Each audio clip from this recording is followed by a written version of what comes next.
First year ফাইনালে fail করে বসলো এক ছাত্র। কিন্তু ফেল করলে তো চলবে না, যেভাবেই হোক পাশ করতেই হবে। সে গেল প্রিন্সিপাল স্যারের রুমে। কিন্তু অনেক কাকুতি মিনতি করেও স্যারের মন গলাতে পারল না। তখন ছেলেটি মনে মনে একটা ফোন দিয়ে আটল। সে গম্ভীর হবার ভান ধরে বলল, স্যার, আমি আপনাকে 3টি প্রশ্ন করব।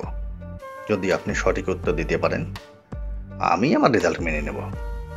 আর যদি উত্তর দিতে না পারেন, তাহলে আমাকে পাশ করিয়ে দিতে হবে।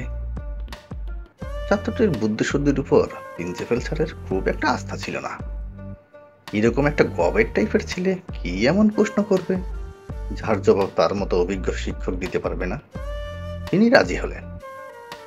ছাত্রটি একটা হাসি দিয়ে বলল, বলুন তো, কোনটা লিগ্যাল কিন্তু লজিক্যাল না, কোনটা লজিক্যাল তবে লিগ্যাল না, আর কোনটা লিগ্যাল বা লজিক্যাল কোনোটাই না? প্রিন্সিপাল স্যার একেবারে বেকায়দায় পড়ল। ভেবে ভেবে চুল ছিঁড়ে ফেলার অবস্থা। তো সঠিক উত্তর কিছুতেই মাথায় আসছে না। শেষে ছাত্রের শর্ত মেনে নিয়ে তাকে পাশ করিয়ে দিলেন। পরের দিন তিনি ক্লাসে গিয়ে ভাবলেন, গতকালের প্রশ্নটি তিনি আজ ছাত্রদের করবেন। প্রশ্ন করতেই তিনি হতভম্ব। প্রায় সবাই হাত তুলেছে। তিনি তখন সামনের বেঞ্চে একজন ছাত্রকে বলল, বল দেখি। ছাত্রটি মুচকি হেসে বলল, স্যার, আপনার বয়স 59 আর আপনার স্ত্রীর বয়স 18। এটা লিগ্যাল কিন্তু লজিক্যাল নয়। স্যার তখন ছেলেটিকে তাড়াতাড়ি থামিয়ে দিয়ে বললেন, আরে বস বস হারামজাদা, তোকে আর বলতে হবে না।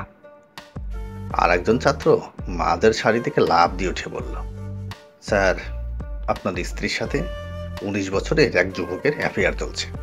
এটা লজিক্যাল কিন্তু লিগ্যাল না। স্যার তো ভীষণ খাওয়ার অবস্থা, গলা দিয়ে আওয়াজ বেরোচ্ছে না। কোনো মতে গ্লাস হাতে নিয়ে ঢক ঢক করে পানি খেলেন। কিন্তু তখনও অবাক হওয়ার আরো বাকি ছিল। লাস্ট বেঞ্চের একজন উঠে বলল, স্যার, আপনার স্ত্রীর বয়ফ্রেন্ড ফাইনাল পরীক্ষা ফেল করার সত্ত্বেও আপনি তাকে পাশ করিয়ে দিয়েছেন। এটা না লজিক্যাল না লিগ্যাল। স্যার মাথা ঘুরে ধপাস করে পড়ে গেল।